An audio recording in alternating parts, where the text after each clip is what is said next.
Welcome to part 3 of Raising an Entrepreneur, an 8-part series on what we can do to help our young people become happy, creative, passionate problem solvers. Entrepreneurs are unique. They embrace the chance to overcome obstacles, solve problems, make the world a better place, and dictate their lives on their own terms while they take on risk. These are their stories. My name is Aaron Stewart, and I have been researching and living entrepreneurship for the past 30 years. And I now welcome you to the Little Black Couch, a journey in entrepreneurship. Hey everyone, welcome to part 3 of our Raising an Entrepreneur series. This show I would like to call the art and the science of encouragement.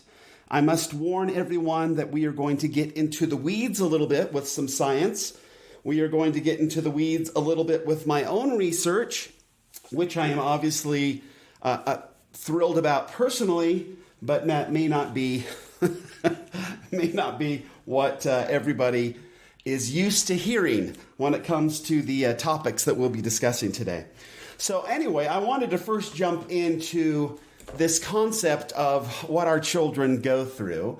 And many of you who remember back into maybe biology or science class remember Maslow's hierarchy of needs that come up. And essentially his theory was that we as human beings have a variety of needs, and until these basic needs are met, we cannot progress up this hierarchy to actually get to a place where we can be creative.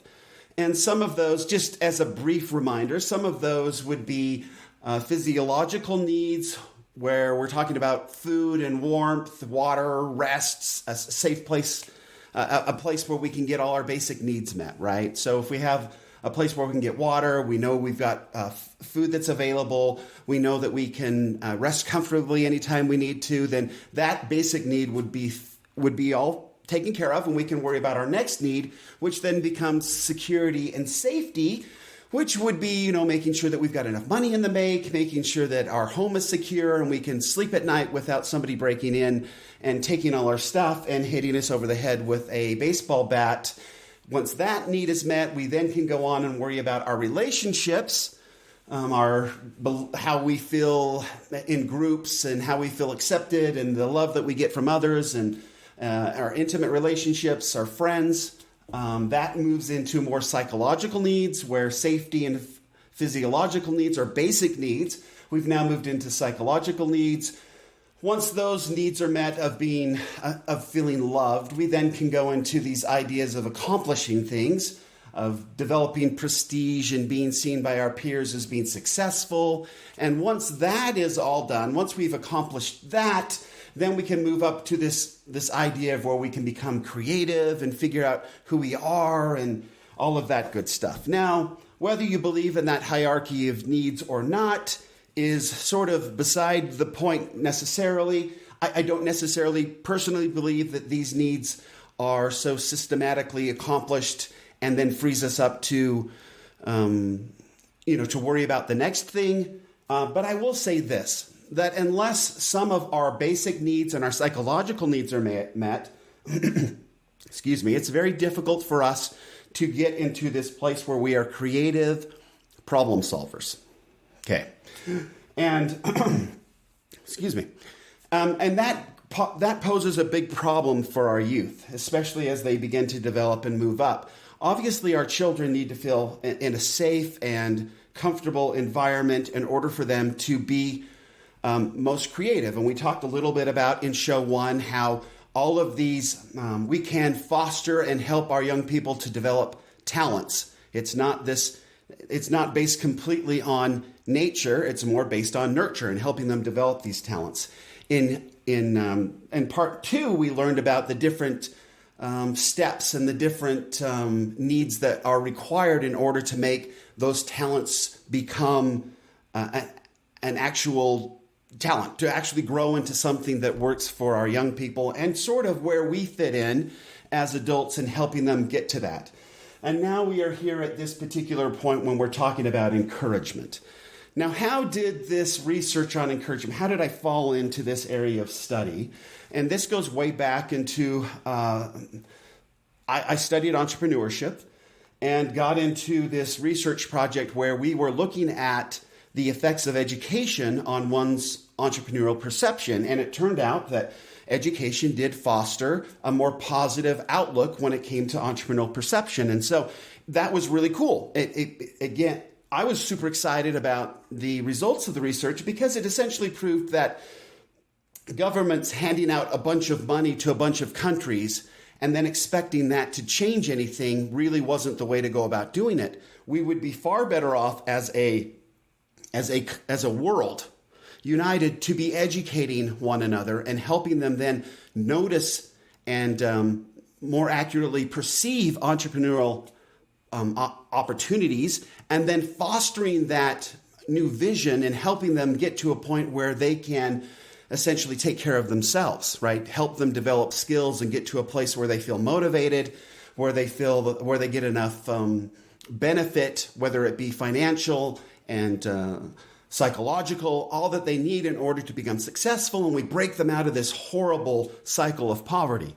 So that's where it became super exciting. And so when we got into it and started looking at it, we as society have become so focused and fixated on goals. And it goes back to this, we want to be happy. There's a whole bunch of research around dopamine and how dopamine works in our brain. And essentially, you can think of dopamine as a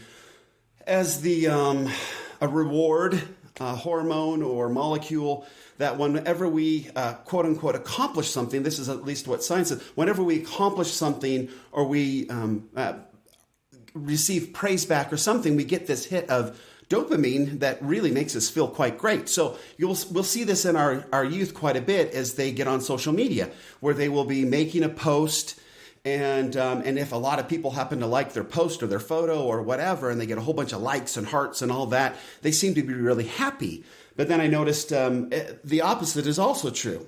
My daughter put a post up recently, and it didn't get quite as many likes, hearts, whatever, that she was looking for, and it actually had the opposite effect. It was quite disappointing to her that what she thought was interesting and fun, nobody else really agreed with.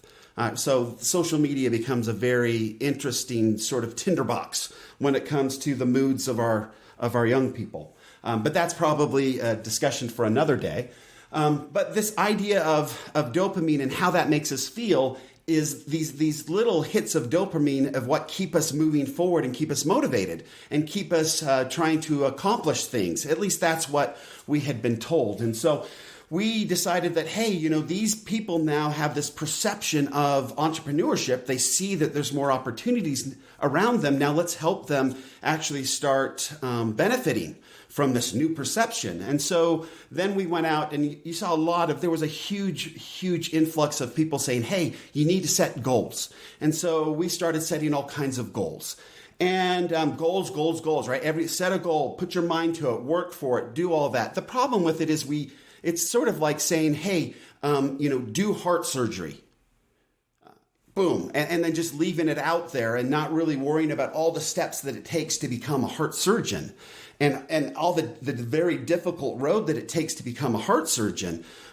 We didn't really break that down. We would just say, set this huge, gargantuous, big audacious was actually some of the terminology used back in the day. Set big audacious goals and shoot for them. Shoot for the stars. And if you don't make it, at least you're closer than you ever would have been. The problem is that if we don't reach our goal, there's a bit of disappointment there. Like my poor daughter who didn't get the likes and loves that she wanted from her post, right? This then becomes disappointing. So what we found over time was setting a goal and trying to stay motivated to accomplish that goal was quite a great, big, huge failure. 92% of all goals, research shows, 92% of all goals do not become accomplished. So what does that do for us? Well, if we do look at it as, hey, at least I got further than I would have, that would be actually pretty good. But instead, what we do is, I didn't reach my goal, I'm a huge failure. That actually becomes a detriment to our motivation. Okay, so goals are not the answer in order for us to most efficiently get better. Right. So then we said, okay, the goals aren't necessarily it, and 92% aren't being accomplished anyway. What do we need to do to make this better? And we came up with this idea of, hey, let's create a whole, let's chunk this thing down and say, here's a bunch of tasks. And then when we accomplish each of these little tasks, we'll feel accomplishment, we'll get a dopamine hit, and we'll keep moving up this ladder until we become the big audacious goal, the heart surgeon, whatever it is. And, it turns out that we call them tasks, but all they are is just little tiny goals, right? That we want to accomplish to get this big goal. And we know what about goals? 92% go unachieved, right? So then we basically set up, okay, a big audacious goal, then a bunch of little goals that we will camouflage by calling them tasks. And then we'll set up great big task lists that we try to get through the day, and that didn't really work out. So then we came up with the brilliant idea. And again, Franklin Covey and all those folks out there came up with this brilliant idea that we could prioritize our tasks, and that would be able to get it done. And so then we started praying that this one has to get done today, and this one's like, we can push that one off. And so we created these huge, big, nasty, unbelievable systems, complicated systems. And we tried to control ourselves and tried to control our motivation, essentially, by creating these sorts of things. And some people did a little bit better with that, but we also made ourselves, a lot of people just became more miserable. Because not only were they failing on the big goal, now they are failing on a bunch of little tiny goals and not getting those done every day. And then the task list grows larger and larger and larger. And eventually we quit looking at our task list because it makes us feel so bad, right? And so, boom. So now tasks aren't working. So then what did we do? We came up with this concept like, hey, what if we got together as teams? And then the teams could get together and they'd have these goals and they'd work and whatever. And we get them done that way. And again, each one of these steps has gotten us a little bit closer to sort of figuring it out. And so now we had these teams, and these teams, because they had a single focus on this goal and whatever, maybe that would start working. The problem was that it didn't. Everybody started, we got a little bit closer, and it wasn't because of what we thought it was. Originally, we thought it was because everybody was united in one goal to get it done. Turns out that's not what it was. It was the fact that they were encouraging one another to try to accomplish this thing because everybody was essentially miserable together, right? So at least we had that. We started to tap into this idea of teamwork seems to work better, but it's not because of everybody's focused on this one goal. It's because now you have a group of people that are encouraging one another, and that is enough to keep it going. And we started noticing that with encouragement comes these subsequent dopamine hits, which keeps us motivated, which gets us to the point where this whole show number 3 is about encouragement. And so going then to taking this whole thing that we've learned over the course of years, trying to get people who have a perception to then start accomplishing goals and be motivated and doing all that, we realized that one of the huge big problems that we have in society today is that we believe that somehow or another we have to reserve our celebrations for actually achieving some kind of a goal. And that until we achieve this, whatever it is, we are not deserving of any sort of celebration. We need to hold off and not celebrate until we get to this goal. And it doesn't matter if and so what we started to do is make smaller and smaller goals, not really understanding why we were doing it, but just knowing that, hey, when we checked off a task, we felt better. We had a little dopamine hit, right? This reward molecule was released into our brain and we felt good about it. But it wasn't necessarily accomplishing the goal. It was feeling something going on that we'd done something. So that leads us to now, is there a way for us to get away from making these goals and waiting until something's achieved to feel good about what we're doing? And the answer is a resounding yes. And it's called encouragement. And it's called a mind switch where we've got to get away from this idea that until I accomplish something, I don't deserve any praise, reward, or celebration. We really need to get back to a point in our lives where we were encouraging one another just for our effort. And that was a constant stream of dopamine hits where we could feel good about what we were doing minute to minute, as opposed to just waiting for these tasks to be checked off and then reserving this opportunity to feel good only then.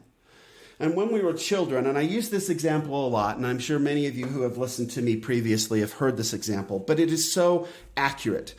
When we were children, and I, as a parent, and some of you, I know you can't remember all the way back, those that aren't parents, but everybody understands this very well. That when we were learning to walk as small children, we did not have a great big audacious goal to walk like dad does, or walk like mom does, or walk like grandma does. We just were little people looking around and realizing that there were other human beings doing something that we weren't doing, and they seemed to be pretty happy about it, and they seemed to be moving a lot faster than I was, and then they could go any place they wanted to. That seemed pretty cool, right? And so we learned how to do different tasks. And it doesn't matter if it's talking, it doesn't matter if it's building a Lego set, it doesn't matter what it is. Every little thing we did as a child was hopefully, I know that not everybody was raised the same way, but in my home, when I was a child, I was raised by a mother who was so encouraging. It didn't matter what little thing I attempted, she would shower me with encouragement. Like, that is a great idea. Or, oh, I can see that you're working on that. That's wonderful. Even if I opened my book to start my homework, my mother would be like, good for you, starting on your homework. Not waiting until I was finished with my homework, but literally letting me have a little dopamine hit as I started. What a great way to start into homework, right? Which sucks. But what a great way to start into it. I'd start with a really great mood. And that's what we have to get back to. Somewhere along the line, we as adults get to a point where the society switches this idea in our head where until you accomplish something, I am not going to give you any sort of praise, because then you won't learn anything. And we as a society have really screwed up in this. This is where we have messed up the entire system that was perfect when we were little and now is a catastrophe. So let's get back to it. Our little people now are learning to, let's say, crawl or walk or whatever. Let's say walk. And they try to push themselves up a little bit and we all freak out and we tell them that is just awesome. Did they accomplish walking? No, they did not. But they were making an effort towards whatever that was. And we showered them with encouragement. And we told them, hey, try it again. And then they'd fall down and we'd say, we wouldn't freak out that they had failed at walking. And we wouldn't look the other way and say, hey, I'm not going to say anything. We would say, look, awesome, good job, way to go. So the falling down was not a problem. It was just part of the process. And we talked about deep practice. Falling down was part of deep practice. Falling down was part of helping this little person get right down into it and figure out exactly what needed to be done in order for them to balance and to walk. And the reason they plowed through and got a very difficult task done, walking is difficult, is because of all the encouragement that came from everybody during that period of their lives. And how effective is that, right? How effective is that? That's the pushback I get a lot from intellectuals and from those that are very goal-oriented, successful people is like, well, encouragement, that only gets you so far. Really? How many people that just lay around all day? How many people do you know that are still crawling? Pretty much everybody walks, right? So we know how to do hard things. It's built in us. We know how to get up on our 2 feet and balance and walk around, which frankly, folks, is not easy.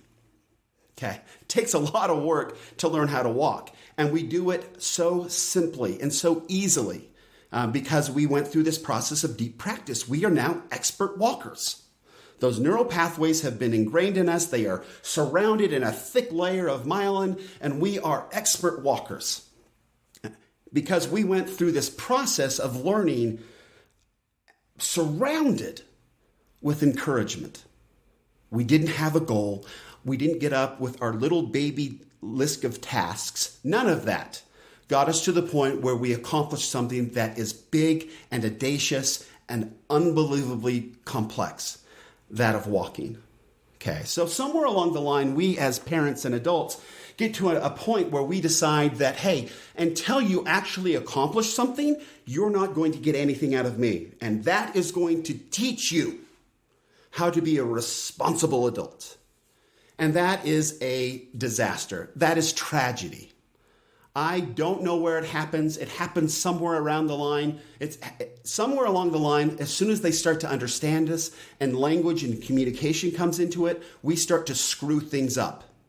Like, if I can explain something to you and tell you what I expect, and then if you don't accomplish that, you don't get anything from me because I've made it very clear. Well, that's crap. It's really a horrible way to live, and it's a horrible way to raise a child. And I've been absolutely one that has done this. I have been one who has been upset at a child for their room being clean, or going downstairs and finding there's trash. Right? I really have a hard time with trash. There's trash cans in the room. Can't you put your trash in the trash can? I have told you how many times to put your trash in the trash can. My father used to freak out when a light was left on. Is that really the best way to do it? No, I'm not even going to let you think about it. No, it is not the best way to do it. It's a disaster to do it that way. We need to get back to this place where we encourage effort, any effort. Does that mean that it's a little bit harder on us as adults? Absolutely. Because now we have to pay attention, and sometimes we don't like to do that. We get self-absorbed in everything else that we're trying to do. We're worried about our own hierarchy of needs and trying to get all this stuff done, because the hierarchy of needs is really about taking care of yourself. It's not necessarily about taking care of other people. So a lot of these needs can be handled and can be, can be addressed through the efforts of others. A lot of parents take care of most of these needs for their children. And so then their children have this opportunity to always be creative. And we kill that somewhere along in their line. And we need to get back to that. Right? So when a child decides they're going to do this or they're going to try that, they need to be encouraged. It doesn't matter if we don't want them to play the cymbals, right? The cymbals are dumb. I don't want you to play the triangle in the band. I want you to come up with something that's more complex. Well, frankly, folks, if they want to play the triangle and you encourage them to play the triangle, they might come to the actualization that the triangle is dumb and maybe they want to try something else. But they need to come to that on their own, and they need to be encouraged in that process. We need to encourage them anytime they decide to practice the triangle and allow them to get as good as they possibly can at the triangle. We are not going to wait and hand out our praise when they are expert triangle players. I don't even know is it a triangulist? I don't know what they're called. A triangleoust? My wife's a flautist? I don't know what it's called.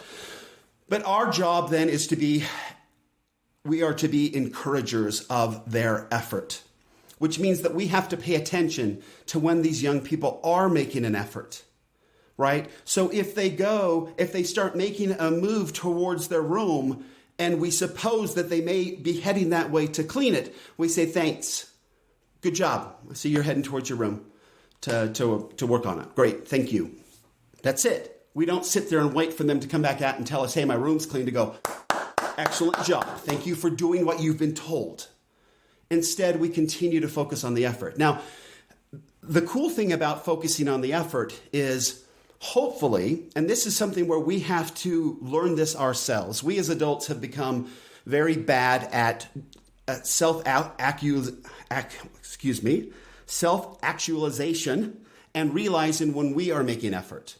We tend to do this same thing to ourselves, where we do not reward ourselves for making an effort. We only reserve this praise for when we accomplish something. Hey, when I get to this point, then I'm going to go and do this and celebrate me doing this. When I have lost 20 pounds, then I get a brownie sundae.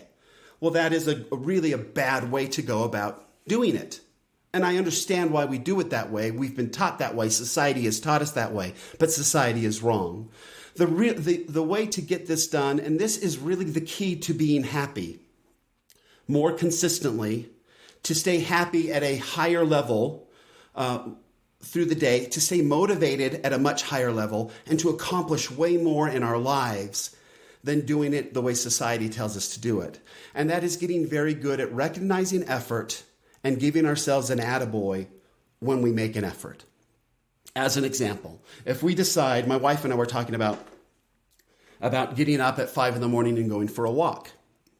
Okay, now, I'm pretty sure my wife didn't do this, but when she came up with it, in my mind, I thought, that's a great idea.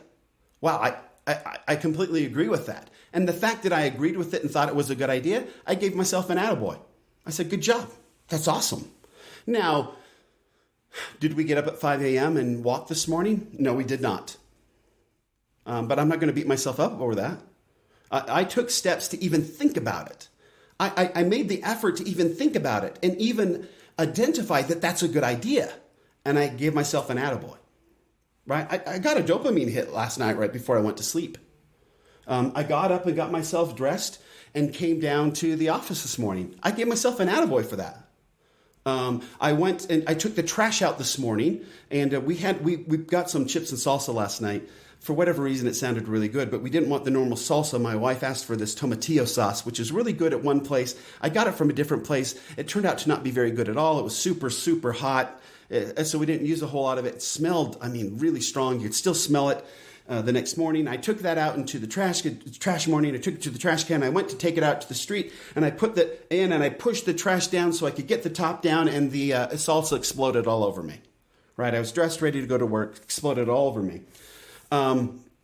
But I did not get upset that the salsa had exploded all over me. I gave myself an attaboy for being down there and putting the stinky trash in the trash can and getting it ready to take to the street.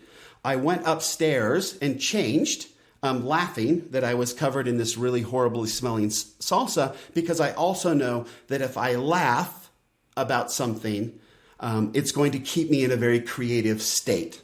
As opposed to if I freak out and get upset, then all of a sudden I'm bringing in fear or flight. My basic needs of safety are being messed with, and then my creative spirit dies. Okay, so this idea of encouragement is so important, and it does take a lot of work to get to a point where, one, we are present enough to notice when our little people are making any sort of effort towards anything that they're trying to do, and we give them the encouragement they need. As an example, so I was out playing with my daughter. She has a big audacious goal that she wants to make the golf team at high school. This golf team just won state last year. It's going to be a lot of work for her in order for her to make the team. It's something that we can definitely do. Fortunately for her, I can help her in this, and we can get there. But we were out practicing on Saturday. And I noticed as we were working on it that she was hitting shots, and she was hitting some really poor shots.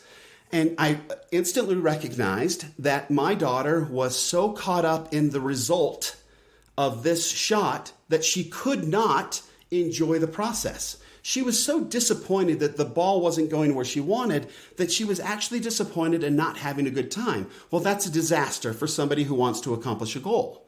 So we turned that on its head. And I said, honey, look, we cannot worry about where the ball's going. The ball means nothing to us right now. We're working on the process. We're working on some things that maybe we need to fix a little bit in order for you to hit the ball. So please, the ball means nothing. Where the ball goes right now means zero to us. And I helped her divorce from that need of accomplishing something before she could feel good. And then I started to shower her with encouragement on the things that she was working on.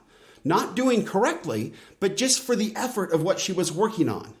And I can tell you right now, by the end of that practice session, she had a great time. And she was excited to get home and look at her swing on video and show mom, and we could talk about it. Because we turned the whole thing on its head. It wasn't about accomplishing anything. It was about rewarding her effort of just trying to get better. And that made it a really wonderful, fun time for both of us. And that's what we need to do as adults, is we need to make sure that we're focused on their effort and not an outcome. The outcome will come. In order to get really good at golf, you have to not care where the ball goes. And that's how it is in life. That's why I love golf. It's such an analogy for life. The best golfers in the world are divorced from the result of what they've done in the process up until that time. And beautifully, the ball usually goes where they want it to. But it does not define them, and it does not define their effort. Those that get really, really good at any sort of activity got there because they had such a passion, right? Some actually had such a passion where they were going to fight through no matter what, even through all the discouragement.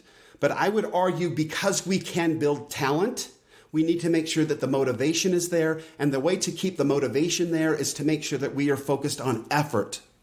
Because there are so many more opportunities to praise effort than there will ever be to praise an accomplishment. And yet when we praise effort and everybody's getting those dopamine hits, they will stay more motivated. They will stay in a much happier plane. And because they are in this happier, more motivated plane, they will accomplish more. And that's the beauty of it.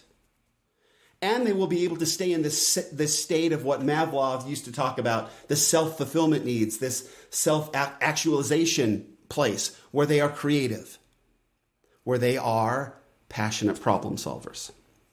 So the whole point of today's show is hopefully to show through science and through experience that we as individuals, if we are helping these young people grow into people that are happier, that are more passionate, that are more creative, that are amazing problem solvers, then we need to do a better job of making sure we pay attention to their effort and not the outcome of what they're trying to accomplish.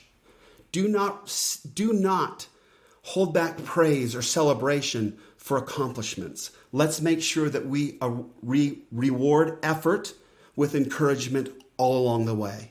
Not only in their lives, and again, this 8-part series is going to be a lot about them, but in a very real part, it's going to be hopefully helping us put ourselves in a better place where we too can feel more motivated, where we can feel happier, more passionate, where we can feel that we are in a place where we can see problems uniquely and then use our experience to solve these problems. And the best way to do that is to be in a good place. And the best way to get into a good place is to make sure that we are acknowledging our effort and celebrating it and keeping our motivation up, our happiness up, so we can become creative problem solvers ourselves and not suffer through this life. This life is supposed to be wonderful, but we have gotten into this place where until we accomplish something, we don't feel like we deserve any sort of celebration or praise, and that is garbage. Please get rid of that thought process and begin to notice your efforts. Even the smallest little thing. If you set your alarm clock for 15 minutes earlier for tomorrow morning because you want to get up and read or meditate or whatever, please give yourself an attaboy for that. If you decide to go brush your teeth 15 minutes earlier so you can get to sleep earlier, please give yourself an attaboy for that. For the effort that it's taken to hopefully get you may not get to sleep earlier, but you took some effort. You made an effort to make that happen, and that needs to be rewarded. And we need to get very, very good. We need to build a talent.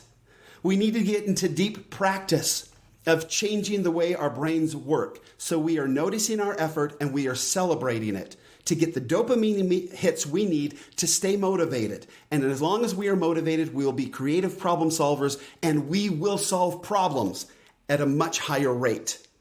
And then we can celebrate those too. But until we learn to celebrate the entire process and find great joy in that, we're going to have a very hard time of staying motivated, and 92% of our goals will continue to go unaccomplished. So that is part 3. Tomorrow we will jump more into the, here's my schedule here. We are going to jump more into, I don't know. It's written down somewhere. So part 4 is going to be great, folks, but we'll get into that tomorrow. Please notice your effort. Make sure that you acknowledge your effort in your young people and make sure you acknowledge the effort in yourself today and start getting better at it. Let's start developing a talent of being those that understand and reward effort. Until next time, Aaron Stewart saying thank you. Thank you for joining me today. I really appreciate it. If there's anything you heard today that you enjoyed, please follow us on Facebook, Instagram, YouTube, or subscribe to this podcast so you can be alerted when the next episode is available. Until then, here's to all the entrepreneurs out there. Let's go get it done.